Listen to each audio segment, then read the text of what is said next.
So the other day, I was in line at a Starbucks, and this lady walked up to me and she asked me where I was from. Now, I had no idea what to say. Did she mean where I was born? Did she mean where I grew up? Or was she just really curious about how I arrived in line that day? In my experience, what they really mean is what is your race or ethnicity? But I want to highlight that in the modern world, where people have traveled to many different countries or have grown up equally immersed in two different cultures, this is not necessarily the case. Some people have multiple different cultural identities, or an identity that's not associated with just one culture. How many times have you heard the phrase, culture should be embraced? That diversity should be accepted? That being exposed to different cultures makes you a more understanding and open-minded individual? In essence, this is true. Culture is an integral part of one's identity, powerful enough to shape cultures and enlighten people with purpose and belonging. However, gathering the benefits of culture can prove to be extremely difficult, especially if you are a bicultural woman.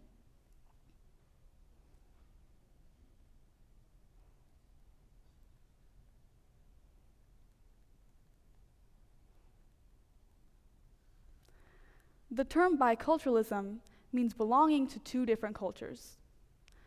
It's like celebrating holidays from one culture, like eating special foods or wearing special clothes, while also celebrating holidays for another culture with different traditions and customs. Biculturalism means that you get to experience and appreciate the richness of two different cultures. Cultural awareness is much more than just knowing how people dress or what they eat. You can think of culture as a tree.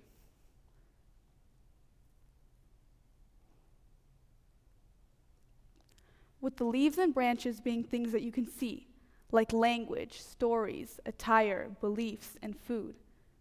And the roots being values, perceptions, traditions, customs, and assumptions. Once you understand both the leaves and the roots of the tree, you have cultural awareness. But why is this important? Why should someone go through the efforts of being culturally aware? Well, years later, I know why. Cultural awareness ignites light personally, professionally, and for society. Those who are bicultural can often speak more than one language. Biculturalism is the personal blend of one's cultural experiences and lived experiences. Which brings me to my next topic. What are some benefits of biculturalism? In this society, people want to be part of a group.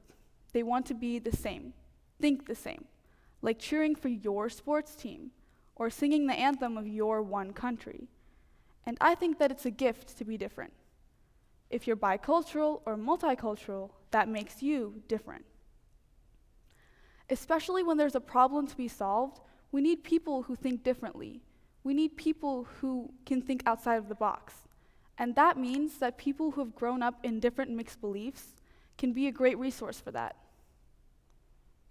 The invention of the Apple I is an example of a historical event in which a bicultural person was able to help solve a societal problem. A brilliant thinker, designer, and pioneer. A short glance at your iPhone or your Apple Watch will prove Steve Jobs' influence on worldwide innovation.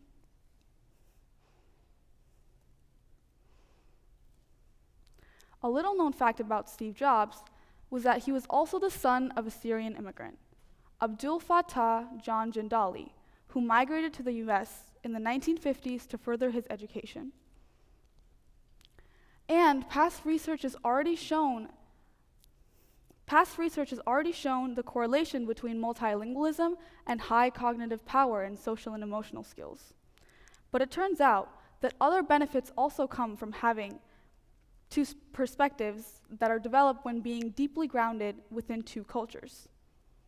These perspectives spark creativity and influence the way that we think and behave. As Anne Campanella once said, One of the benefits of being bicultural is simply the awareness that how you live is not the only way. In a recent paper comprising 3 studies, researchers compared the results of bicultural participants to those who are not bicultural. In the first study, MBA students at a large business school in Europe were given a creative uses task. They were shown a picture of a brick and asked to come up with as many creative uses of it as they could think of.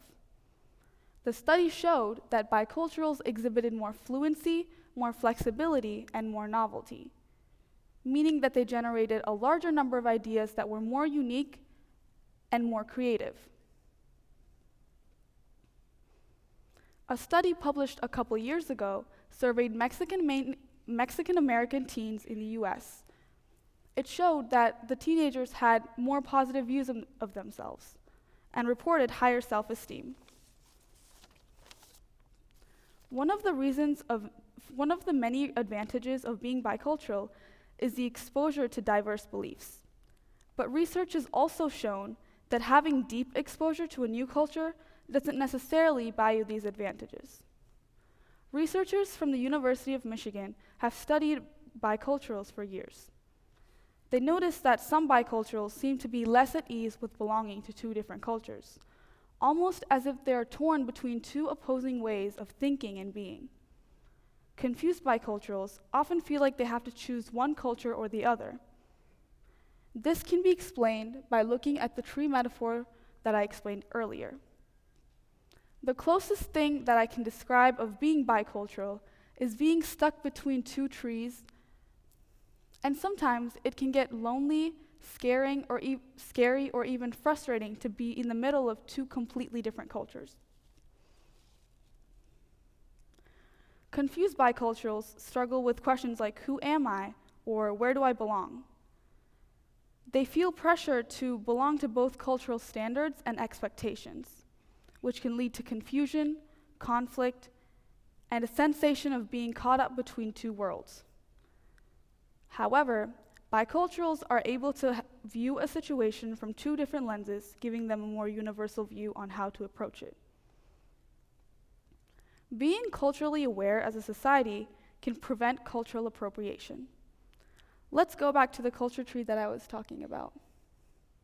Cultural appropriation is when people from one culture carefully and conveniently pick the leaves of another culture while completely disregarding the roots.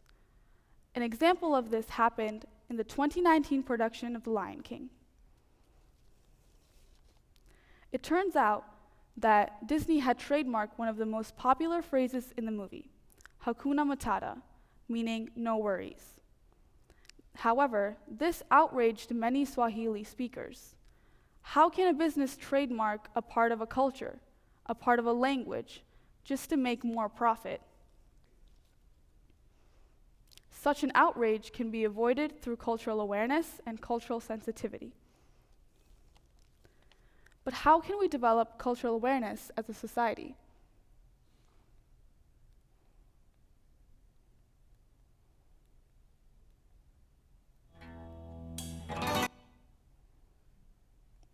I'm done with this thing.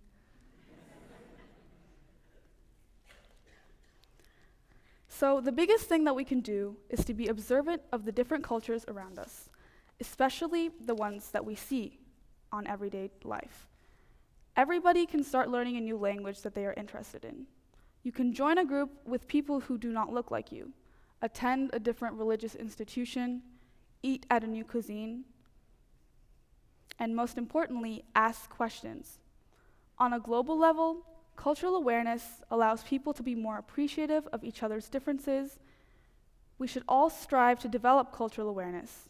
Doing so, we would allow immense growth in our society, allowing all people to flourish. Thank you.